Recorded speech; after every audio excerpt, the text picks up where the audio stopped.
നമസ്കാരം, കൊട്ടാരക്കര മീഡിയയിലേക്ക് സ്വാഗതം. പ്രചരണ വാഹനത്തിൽ ചന്ദനക്കൊള്ളക്കാരൻ വീരപ്പന്റെയും LTTE നേതാവ് വേലുപ്പിള്ള പ്രഭാകരന്റെയും ചിത്രം. തെരഞ്ഞെടുപ്പ് ചിഹ്നം മൈക്ക്. നാം തമിഴർ കക്ഷിയുടെ സ്ഥാനാർത്ഥി വിദ്യാറാണി വീരപ്പന്റെ പ്രചരണ വാഹനം തമിഴ്നാട്ടിലെ കൃഷ്ണഗിരിയിൽ മുക്കിലും മൂലയിലും എത്തുകയാണ്. വിദ്യാറാണി എന്ന 34-കാരിക്ക് ഇത് തെരഞ്ഞെടുപ്പ് രാഷ്ട്രീയത്തിൽ കന്നിയംഗം. മൈക്ക് ചിഹ്നത്തിൽ വിദ്യാറാണി വീരപ്പന് വോട്ട് ചെയ്യുവിൻ. വിദ്യാറാണി വാഹനത്തിൽ നിന്ന് കൈക്കൂപ്പി വോട്ട് തേടുകയാണ്. നിരത്തിൽ നിൽക്കുന്നവർക്ക് ആകർഷകമായി തോന്നും വിധമാണ് പ്രചരണ വാഹനം അലങ്കരിച്ചിരിക്കുന്നത്.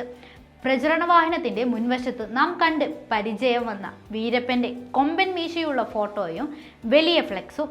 വീരപ്പന്റെ പല പോസിലുള്ള ചിത്രങ്ങൾ പോസ്റ്ററുകളായി അണികളുടെ കയ്യിലും. ഒരു കാലത്ത് കാടിനെ വിറപ്പിച്ച കാട്ടുകള്ളനെന്നും കുപ്രസിദ്ധി നേടിയ വീരപ്പന്റെ മുഖം തെരുവുകൾ തോറും എത്തുകയാണ്. കാടിറങ്ങി നാട്ടിൽ ജീവിക്കാൻ ആഗ്രഹിച്ചിരുന്ന വീരപ്പനെ അധികാരികൾ കെണിയിൽപ്പെടുത്തി എന്നേക്കുമായി ഇല്ലാതാക്കിയ കഥ വിവരിച്ചാണ് വിദ്യാറാണി കൃഷ്ണഗിരിക്കാരെ കയ്യിലെടുക്കുന്നത്. ഞാൻ എൻ്റെ അച്ഛനെ ഒരു തവണ മാത്രമേ കണ്ടിട്ടുള്ളൂ. അച്ഛനെന്നും എനിക്ക് പ്രചോദനമാണ്.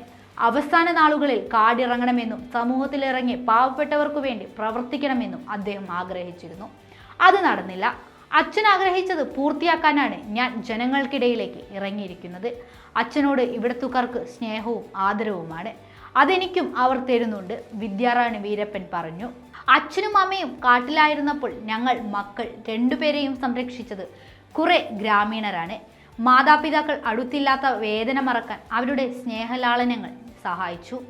നന്ദി സൂചകമായി അവർക്ക് തിരിച്ച് എന്തെങ്കിലും ചെയ്തു കൊടുക്കണം. അതിനാണ് ഞാൻ തെരഞ്ഞെടുപ്പിൽ മത്സരിക്കാൻ ഇറങ്ങിയത്, വിദ്യാറാണി വിശദീകരിച്ചു. അച്ഛനെ ഇപ്പോഴും തീവ്രവാദിയെന്നും കൊള്ളക്കാരനെന്നും വിളിക്കുന്നവരുണ്ട്. അച്ഛന് മുൻപ് ചന്ദനമരം മുറിച്ചു കടത്തിയവരും ആനക്കൊമ്പ് വിറ്റവരും ഉണ്ടായിരുന്നില്ലേ? മാനസാന്തരം വന്ന അച്ഛനെ സമൂഹത്തിൽ ജീവിക്കാൻ ഭരണാധികാരികൾ അനുവദിക്കണമായിരുന്നു. അവരതൊന്നും ചെയ്തില്ല. ഞങ്ങൾ 3 സ്ത്രീകളെ സമൂഹത്തിനു മുന്നിൽ പഴി കേൾക്കാൻ ഇട്ടുകൊടുത്തിട്ട് അവർ വീരപ്പനെ കൊലപ്പെടുത്തി. അച്ഛൻ്റെ ചരിത്രം എന്നെ ബാധിക്കുന്നില്ല. അദ്ദേഹത്തിൻ്റെ സ്നേഹാദരങ്ങളോടെ ഓർക്കുന്നവർ എന്നെ 2 കൈയും നീട്ടി സ്വീകരിക്കുകയാണ്. തമിഴ്നാട്ടിൽ വിദ്യയുടെ വാക്കുകളിൽ നിശ്ചയദാർഢ്യമുണ്ടായിരുന്നു.